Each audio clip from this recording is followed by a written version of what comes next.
Hello students, इस lecture में हम डिस्कस करेंगे कि जब हम किसी फंक्शन में लिमिट अप्लाई करते हैं तो कुछ सिचुएशंस आपके सामने इस तरह की राइज होती हैं जब आप एग्जैक्टली नहीं कह सकते कि फंक्शन का वैल्यू या लिमिट का वैल्यू कितना आ रहा है। ठीक है ना।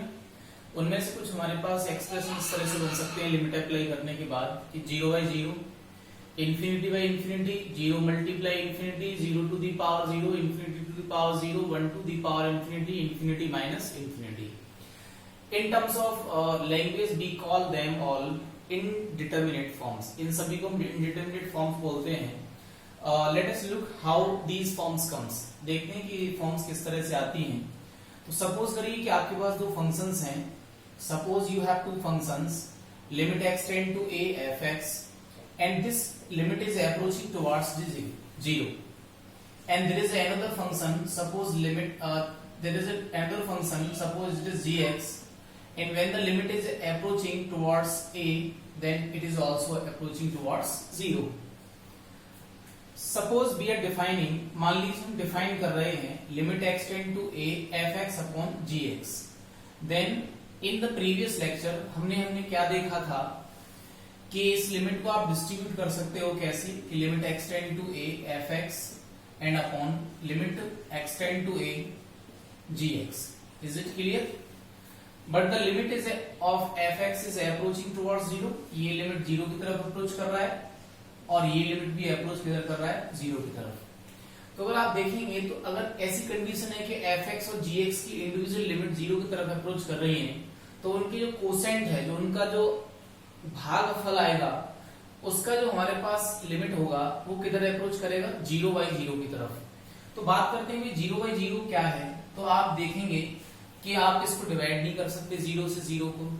0 से 0 डिवाइड नहीं कर सकते मींस क्या है, आप सिंपल अपने लैंग्वेज में समझेंगे तो जैसे मान लीजिए मैंने कहा कि 10/2, तो 10/2 का एक सिंपल मीनिंग होता है कि there are 10 object and you are dividing या डिस्ट्रीब्यूटिंग 10 ऑब्जेक्ट अमंग 2 स्टूडेंट। आप 10 ऑब्जेक्ट को 2 बच्चों में बांट रहे होंगे। तो वैसे ही अगर मैं यहाँ से देखूं तो ऐसा फील हो रहा है कि आप 0 ऑब्जेक्ट हैं और 0 आपके पास स्टूडेंट हैं या बच्चे हैं, 0 ऑब्जेक्ट 0 लोगों को बांट रहे हैं। तो इज इट मीनिंगफुल? तो ये मीनिंगफुल नहीं है। तो इसको हम क्या बोल देते हैं, इनडिटरमिनेट फॉर्म बोल देते हैं। देखिए देखते हैं कि बाकी की जो इनडिटरमिनेट फॉर्म्स हैं वो हमें कैसे मिलती हैं। तो हमारे पास अगली इनडिटरमिनेट फॉर्म है इन्फिनिटी बाई इन्फिनिटी। तो इस इन्फिनिटी को क्या मैं ऐसे लिख सकता हूं 1/0। आप किसी नंबर को जब 0 से डिवाइड करते हो तो आपको कितना मिलता है, इन्फिनिटी मिलता है। जब आप किसी नंबर को, मैं ये नहीं कह रहा हूं कि आप 1/0 करिए, any number is divided by 0 then you will get infinity because you don't have any idea. मतलब आप किसी ऑब्जेक्ट को 0 स्टूडेंट बांट रहे हैं तो क्या होगा, मतलब जो भी है वो बचेगा। तो ये वैल्यू भी हमारे पास क्या रहेगी, इन्फिनिटी रहेगी। अगर मान लीजिए हम फर्स्ट क्वांटिटी और इसको मल्टीप्लाई कर दें, इसको इससे मल्टीप्लाई कर दें तो आपको कितना मिलने वाला है, 0/0 मिलने वाला है। ये अभी हमने देखा कि मीनिंगलेस था। नेक्स्ट हमारे पास फॉर्म है 0 multiply infinity. Then 0 multiply infinity, 0 multiply is this 1/0। क्या ये 1/0 है? क्या मैं इसको ऐसे लिख सकता हूं मल्टीप्लाई 1/1 इन्फिनिटी, इज इट? ऐसे भी लिख सकते हैं। तो मैं देख रहा हूं कि ये अपने पास कितना मिलने वाला है, 0 मिलने वाला है, तो ये फिर से 0/0 आ गया। ठीक है। नेक्स्ट अगर आप देखेंगे तो आपके पास कितना है 0 इंटू इन्फिनिटी, ये हो गया। अब है 0 to the power 0। 0 to the power 0 मैं मान लेता हूं कि 0 टू दी पावर 0 किसके इक्वल है, बाई के इक्वल है। तो मैं यहां से क्या लॉग ले सकता हूं। तो अगर मैं यहां से लॉग लूंगा तो लॉग बाई इक्वल टू कितना आ जाएगा 0 टू दी पावर 0। 0 आप लॉग की प्रॉपर्टी से 0 का आप आगे लेके आओगे तो 0 log 0, but log 0 is what, infinity. What is log 0? What is log 0? अगर ये बेस e है सपोज करिए तो log 0 बेस e अगर आप देखेंगे तो इसका ग्राफ हमारा किस तरह से बनता है, इस तरह से बनता है। देखो इसका ग्राफ हमारा किस तरह से बनेगा, हमारा ग्राफ बनेगा इस तरह से। ठीक है ना। तो इसमें ये रिफ्लेक्शन ये है। ठीक है। तो ये हमारे पास किसका ग्राफ है, ये हमारे पास किसका ग्राफ है, ये log इन्फिनिटी का ग्राफ है, ये log x ग्राफ है। तो log 0 आपको कितना देने वाला है, log 0 आपको कितना देने वाला है, माइनस का इन्फिनिटी। कितना देने वाला है, माइनस इन्फिनिटी देगा। तो 0 इंटू आप इसको माइनस इन्फिनिटी लिख सकते हो। तो जैसे आप 0 इंटू माइनस इन्फिनिटी लिखोगे तो आपको कितना मिलने वाला है, 0 इंटू 1 अपॉन, इसको क्या लिख सकता हूं, 1 upon minus infinity. In the same वे 1 में आपने बहुत बड़ी नेगेटिव लार्ज क्वांटिटी को डिवाइड किया, फिर से आपको 0 मिलने वाला है। ये कितना हो जाएगा, 0 by, it will be 0 by 0। ठीक है। नेक्स्ट हमारे पास फॉर्मेट है, नेक्स्ट हमारे पास क्या है, infinity to the power 0। In the same way we are proving this one, infinity to the power 0। So taking log, तो log y equal to, when you will take log, जैसे आप log लेंगे infinity to the power 0, 0 आपको आगे मिलेगा, ये कितना हो जाएगा, log इन्फिनिटी। ठीक है। और log इन्फिनिटी का अगर आप वैल्यू देखोगे तो log इन्फिनिटी जैसे जाएगा तो ये वैल्यू की तरह अप्रोच कर रही है, इन्फिनिटी की तरफ अप्रोच करने वाली है, तो ये कितना होगा, 0 इंटू इन्फिनिटी मिलेगा। और 0 इन्फिनिटी अभी हमने प्रूफ किया था, क्या था, 0 बाई 0 था। तो 0 बाई 0 तो ऑलरेडी मीनिंगलेस है, तो ये भी कैसा होगा, मीनिंगलेस हो जाएगा। ठीक है। नेक्स्ट देख लेते हैं। नेक्स्ट हमारे पास है 1 to the power infinity. Suppose you have this one as 1 to the power infinity, 1 to the power infinity, let the 1 to the power infinity equal to y। तो आप log ले लीजिए यहाँ पे, तो ये कितना हो जाएगा, log y equal to log 1 to the power infinity. Infinity को आप log की प्रॉपर्टी से आगे ले आएंगे, तो ये कितना हो गया, log 1 इंफिनिटी इंटू log 1, और log 1 का वैल्यू आपका कितना होता है, 0। तो इंफिनिटी इंटू 0 या 0 into infinity, same point is there. तो ये आपका दोबारा से कैसा फॉर्म मिलेगा, ये 0/0 का फॉर्म मिल जाएगा। और 0/0 का जो फॉर्म आपके पास है वो क्या फॉर्म है, इनडिटरमिनेट फॉर्म, यानी कि मीनिंगलेस। आप नहीं बता सकते कि ये वैल्यू कितना हमें मिलने वाला है। Next one is infinity minus infinity. देखो इंफिनिटी माइनस इंफिनिटी का मीन्स क्या हुआ, इंफिनिटी माइनस इंफिनिटी का मतलब है कि आप दो इंफिनिटी का डिफरेंस ले रहे हैं। ठीक है ना, यानी आपके पास एक लार्ज क्वांटिटी है and there is also large quantity. तो पॉइंट ये है कि you can not come across the point, आप इस बात के निष्कर्ष नहीं निकाल सकते कि इंफिनिटी में से इंफिनिटी को आप माइनस करेंगे और कितना मिलेगा आपको, 0 मिलेगा कि 2 मिलेगा। मैं मान लीजिए 10 करोड़ में से 10 करोड़ माइनस कर दूंगा तो ऑब्वियसली 0 मिलेगा। बट मैं 1000 करोड़ में से 100 करोड़ माइनस करूंगा तो ए लार्ज क्वांटिटी मिलेगी। तो we can not come across the point, ये वैल्यू आपको लार्ज मिलने वाली है कि आपको स्मॉल मिलने वाली है। ठीक है ना, तो इसीलिए इसको हम क्या बोलते हैं कि ये भी हमारे पास कैसी फॉर्म है, इनडिटरमिनेट फॉर्म। तो how many indeterminate forms are there, देखिए 1 2 3 4 5 6 7, देयर आर 7 इनडिटरमिनेट फॉर्म्स। देखिए मैं आपको क्लैरिफाई कर देना चाहता हूं कि सपोज करिए इंफिनिटी इंटू इंफिनिटी ये है, तो क्या ये इंडिटरमिनेट फॉर्म है, तो जवाब नहीं है। क्यों नहीं है, अगर आप थोड़ा सा ध्यान से देखेंगे, a large quantity and a large quantity, when two large quantities are multiplied there is no confusion that it will be a large quantity also, ये भी large quantity होगी, there is no doubt about it। ठीक है ना, मान लीजिए आपने infinity में इंफिनिटी को ऐड कर दिया है, तो when two infinities are added, आपके अकाउंट में 1000 करोड़ रुपीस हैं और आपके में 10,000 करोड़ रुपीस और आ गए, then you have a large sum of money। ठीक है, तो ये भी इंफिनिटी वैल्यू ही होगी। तो ये हमारे पास 7 फॉर्म्स हैं जो हम बोलते हैं कि इनडिटरमिनेट फॉर्म्स हैं। यानी कि थ्रू आउट लिमिट के चैप्टर के अंदर आपका जो निष्कर्ष है वो यही आएगा कि अगर इन 7, ये जो हमने 7 इनडिटरमिनेट फॉर्म्स लिखे थे, इनमें से अगर एक भी आपका फॉर्म ऐसा आ रहा है जो इनडिटरमिनेट फॉर्म है, तो हमारा लिमिट एग्जिस्ट नहीं करेगा। अब हमें क्या करना है कि हमको लिमिट एग्जिस्ट कराना है, तो इसके लिए वी नीड डिफरेंट बेस। आपको बहुत सारे डिफरेंट बेस बताए जाएंगे और उन बेस से हम ये प्रयास करने की कोशिश करेंगे कि इनडिटरमिनेट फॉर्म यहाँ से इरेज हो जाए, हट जाए। लेकिन ये बिल्कुल भी जरूरी नहीं है कि आपके पास जो इनडिटरमिनेट फॉर्म्स आ रहे हैं वो हटेंगे ही हटेंगे। ठीक है ना, ये भी आपको ध्यान रखना है। अपन प्रयास करेंगे, हमारा जितना भी प्रयास होगा हम करेंगे, लेकिन ये जरूरी नहीं है कि हम ये कहें कि भाई ये इनडिटरमिनेट फॉर्म्स यहाँ से हट जाएंगे। ठीक है ना, चलिए देखते हैं। वेरी इंपॉर्टेंट पॉइंट है difference between limit of a function and its value at a point. किसी भी पॉइंट पर जब आप फंक्शन की लिमिट चेक करते हो तो सवाल आता है कि क्या उस पॉइंट पर हम फंक्शन की वैल्यू ए पर फाइंड कर सकते हैं। तो यही पॉइंट है। तो हमारे सामने 4 कंडीशंस अराइज होती हैं कि limit x tend to a f x exist. हो सकता है कि limit x tend to a f x exist करता हो, लेकिन एफ ऑफ ए एग्जिस्ट नहीं करता हो। इसका बहुत सिंपल सा एग्जांपल है जो मैंने बहुत बार लिया है आपके सामने, कि मैंने मान लीजिए कहा कि भाई एफ एक्स इक्वल टू है x to the power 2 minus 4 upon x minus 2। Very very classical example of this. अगर आप देखेंगे तो LHL और RHL आप एट एक्स इक्वल टू 2 पर फाइंड आउट करके देखिए।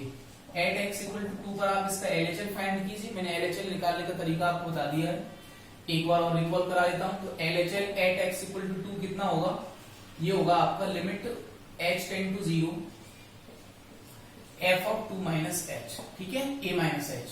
तो आप फंक्शन में जहां जहां x है वहां पे 2 माइनस h पुट कर दोगे तो ये क्या आएगा 2 माइनस h का होल स्क्वायर माइनस 4 और अपॉन कितना आएगा 2 माइनस h माइनस 2 आएगा, ठीक है। पहले हम इसको सिंप्लीफाई कर लेते हैं। h टेंड टू 0, यहाँ से 4 से 4 कैंसिल होने वाला है, तो ये h स्क्वायर माइनस का 4h आएगा और अपॉन में कितना बचेगा माइनस का h। You can divide by minus h first. आप इसमें लिमिट लगाने से पहले इसको डिवाइड कर सकते हो। तो जैसे ही डिवाइड करोगे तो आपको माइनस h प्लस कितना मिलेगा 4 मिलेगा। जैसे आप लिमिट अप्लाई करोगे तो आपको आंसर कितना मिल रहा है 4 मिल रहा है। मान लीजिए आपको फाइंड आउट करना है RHL, तो RHL की यहाँ प्लस आएगा, इधर प्लस आएगा आपका, ये फिर भी कैंसिल हो जाएगा, बट ये प्लस आएगा, ये प्लस आएगा आपका, ये प्लस आएगा, ठीक है। तो जैसे लिमिट अप्लाई करोगे तो कितना आएगा 4 आएगा। तो LHL भी 4 और RHL भी कितना आ रहा है हमारा 4 ही आ रहा है। LHL and RHL both are 4, तो हम कह सकते हैं कि at x equal to 2 limit exist, ठीक है। लेकिन मैं आपसे कहूं क्या फंक्शन का वैल्यू 2 पर आप फाइंड कर सकते हो क्या? तो आप जब 2 का वैल्यू फंक्शन का वैल्यू 2 पर फाइंड करेंगे तो 4 माइनस 4 और 2 माइनस 2 कितना मिलेगा आपको 0/0, जो कि अभी हमने कहा था कि ये हमारे पास कैसी फॉर्म में मीनिंगलेस फॉर्म है, यानी कि आप नहीं कह सकते कि 0/0 का वैल्यू हमारे पास कितना आने वाला है, ठीक है। नेक्स्ट हमारे पास पॉइंट है कि limit x tend to a f x don't exist but f of a exist. ये बहुत ही क्लासिकल एग्जांपल है। जैसे आप किसका एग्जांपल ले लीजिए, ये हमारे पास एग्जांपल किसका है, ये हमारे सामने एग्जांपल किसका है बताइए जरा, फ्रैक्शनल पार्ट फंक्शन। तो आप क्लियरली देखोगे तो इंटीजर जो पॉइंट हमारे पास है, देखो जो 1 है 1 पर फंक्शन का वैल्यू कितना आता है 0 आता है। लेकिन 1 के आप जस्ट लेफ्ट में देखोगे तो पॉइंट फंक्शन का वैल्यू कितना आएगा 0.999 कुछ ऐसा वैल्यू आ रहा होगा। बट उसके जस्ट राइट हैंड साइड में देखोगे तो वैल्यू कितना आ रहा होगा 0 पॉइंट कुछ वैल्यू आ रहा होगा। तो मैं कह सकता हूं LHL is not equal to RHL equal to 1।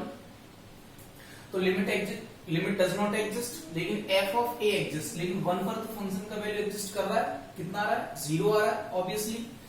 ऐसे आप देख सकते हैं कि जैसे आप ग्रेटेस्ट इंटीजर फंक्शन का जो ग्राफ था उसको आप भी बना सकते हो, देख सकते हो, ठीक है ना। ये ग्रेटेस्ट इंटीजर फंक्शन का ग्राफ था आपका, और आप देखते हो उसके अंदर कि जो हमारे पास जो इंटीजर पॉइंट है वहां पे अगर आप देखोगे ये पॉइंट मान लीजिए मैंने 1 ले लिया, तो 1 के LHL में फंक्शन का वैल्यू कितना आएगा 0, 1 के RHL में फंक्शन का वैल्यू कितना आएगा 1। तो LHL इक्वल टू RHL है नहीं है, लेकिन 1 पर फंक्शन का वैल्यू कितना आ रहा है 1 आ रहा है ऑब्वियसली।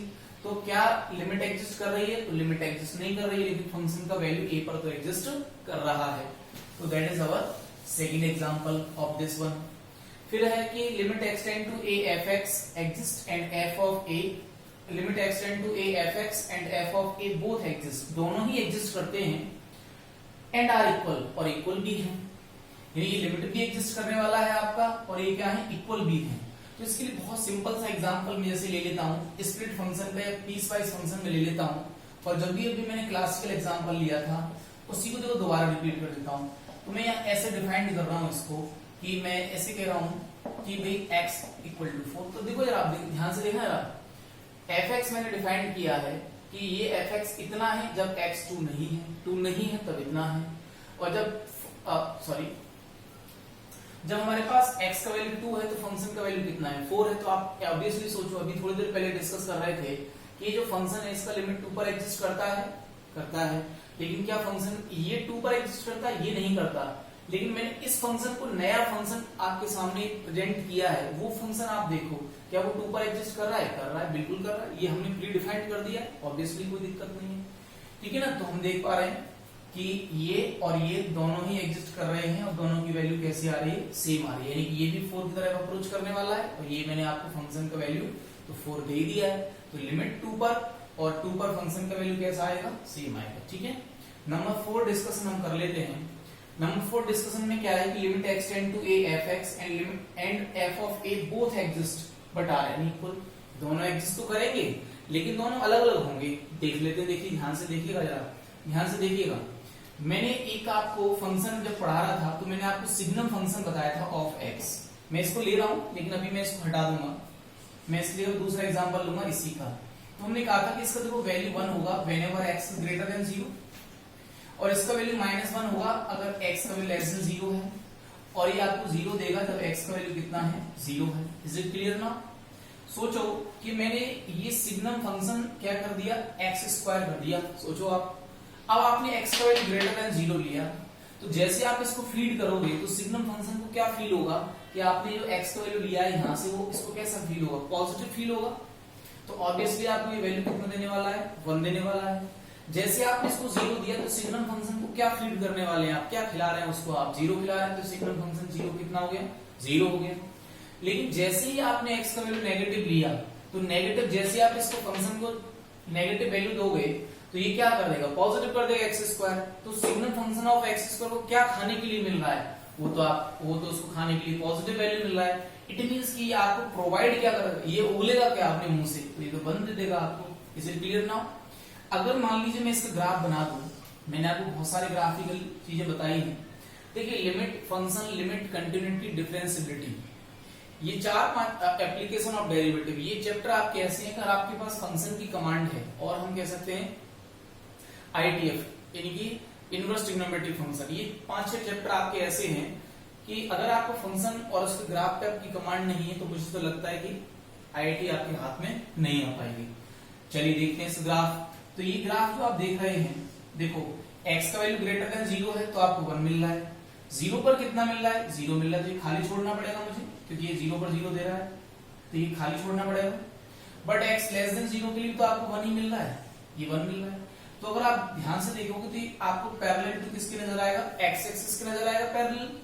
तो मैं कह सकता हूं कि देखो 0 पर अगर मान लीजिए मैं एट x इक्वल टू 0 इस फंक्शन की लिमिट चेक करूं, तो आप ध्यान से देखना जरा, 0 के जस्ट राइट हैंड साइड में आप गए आप तो फंक्शन का वैल्यू कितना मिलेगा, 1 मिलेगा। जस्ट लेफ्ट में जाओगे तो फंक्शन का वैल्यू कितना मिलेगा, 1 मिलेगा। तो क्या कह सकते हैं, क्या इस फंक्शन का लिमिट 0 पर एग्जिस्ट कर रहा है? यस कर रहा है, बिल्कुल कर रहा है। लेकिन क्या फंक्शन का वैल्यू, देखिए ये इतना इंपॉर्टेंट एग्जांपल मैं आपको दे रहा हूं कि अगर ये 4 एग्जांपल 5 एग्जांपल आपने पकड़ लिए ना तो आप कंटिन्यूटी आपको खत्म हो गया आज, ये मान लीजिए, ठीक है।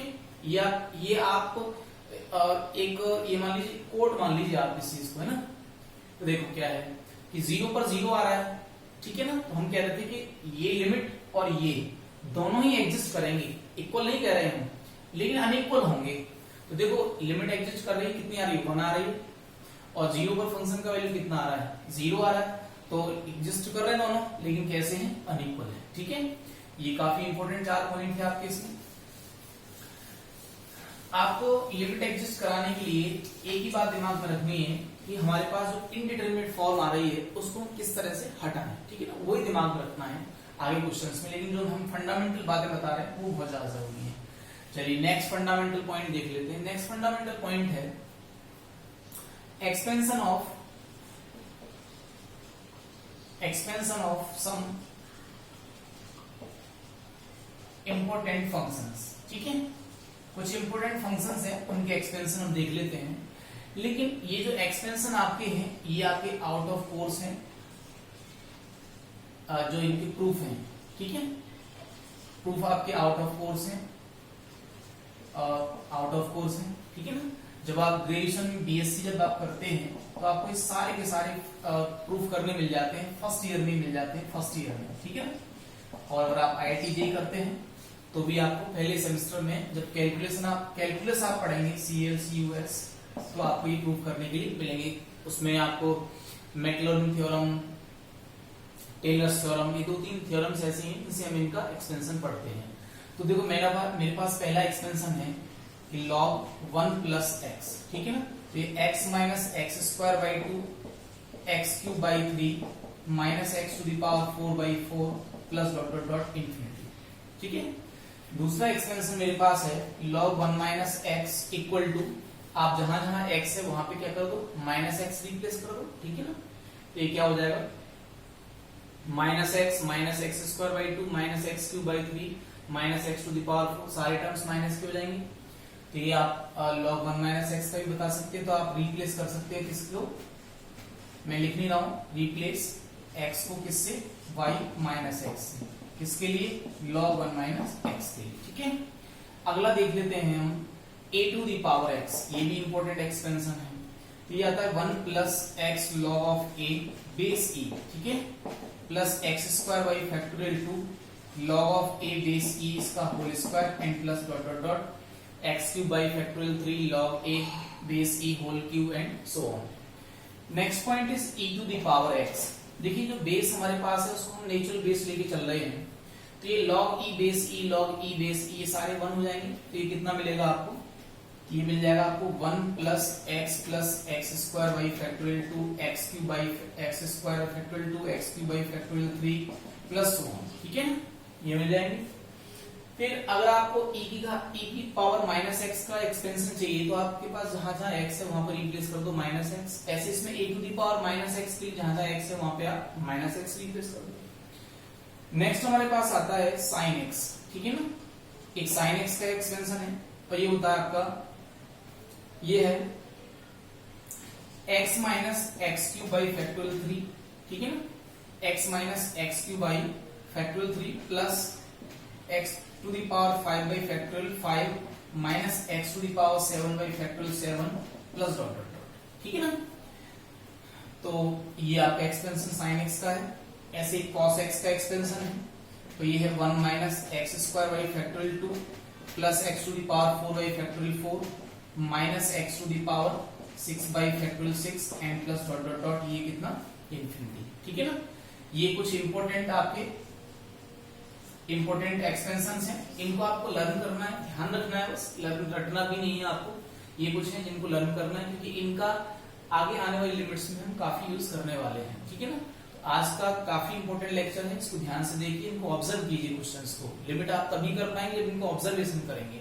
ठीक है ना, थैंक यू वेरी मच, आज के लिए इतना है।